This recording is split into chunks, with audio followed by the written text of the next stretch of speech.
while I've got the camera out tonight, I wanted to do another video.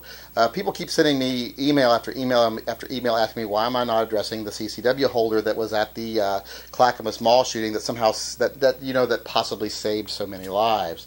And there's really one big reason why I'm not addressing it, because I think it's mainly a load of bunk that's been created around almost nothing. There's like this grand story being created around a circumstance of almost nothing, and it just reeks of desperation to me. It just reeks of trying to create a positive story when one doesn't exist, and one doesn't really need to exist at this point.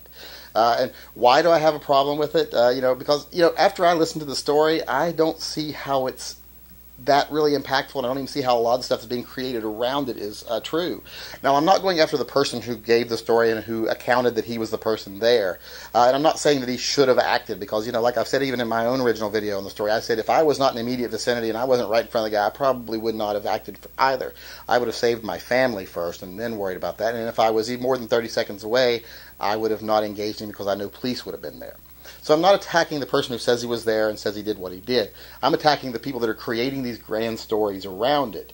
And part of it being, it just doesn't make sense to me. Supposedly the guy was behind a pillar and could see the shooter.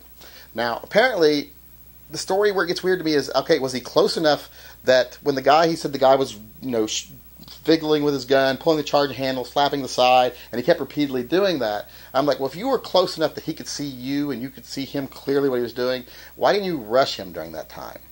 Another argument I have is, if that was true, the CCW holder gave the excuse of, well, he didn't want to fire because there were people behind him and he could have missed. Well, if he was actively shooting at that time, he's definitely going to shoot people. I think the chances of him shooting someone were greater at that point than you missing him and shooting someone, especially if you could rush him while he was with his gun and get to close range and fire. So, I have a problem with that whole how close he was. Because if he was close, then all that stuff would have been possible. But in reality, I think he was quite a bit away, because he says he pulled his gun while the guy was fiddling with his gun, and then he ran into a store. So I don't think there was any acknowledgement of the shooter that he was there at all, because it doesn't make sense that the shooter would not fire on him if he saw another person with a gun, if his gun was still operational. So I don't buy that he stopped him from shooting more people. I think what stopped him from shooting more people is he didn't know how to operate a gun, and the gun jammed on him.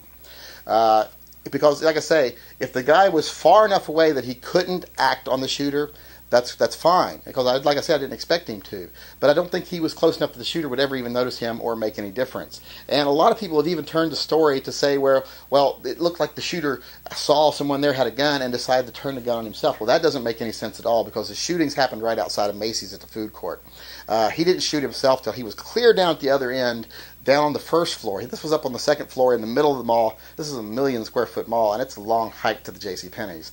And he was all the way down to JCPenney's on the other floor before he shot himself. I don't think he would be reacting to someone up on the second level center of the mall and shoot himself down there. So that whole he reacted to the shooter and decided to shoot himself because there was someone there armed, that doesn't fly with me at all. So basically, the original story that I heard the shooter tell didn't have any of these details. Just that he saw the guy, he had time to draw his weapon, and then he ran into a store. That's all I saw from him. But on the internet, it's being blown into this grand story. And like I say, it just reeks of desperation. It makes people look bad. And it looks like we're trying to somehow create this false flag story of positive CCW when none even needs to exist right now. It just makes us look bad. And I don't like it at all. And that's why I kind of stayed away from it. But there are so many people creating a false story here and a false hero. And like I said, I don't blame the person who told the original story. Why he would come forward with that story, I don't know. I don't want to just kind of get into his mindset why he would come forward and say, I was there and I had a gun and I didn't do anything. It's all kind of iffy to me. But the actual, like I say, the events of the story, they just don't make sense and they don't line up. And it just seems like someone has taken this much information and tried to create a fairy tale out of it. And like I said, it just sounds desperate.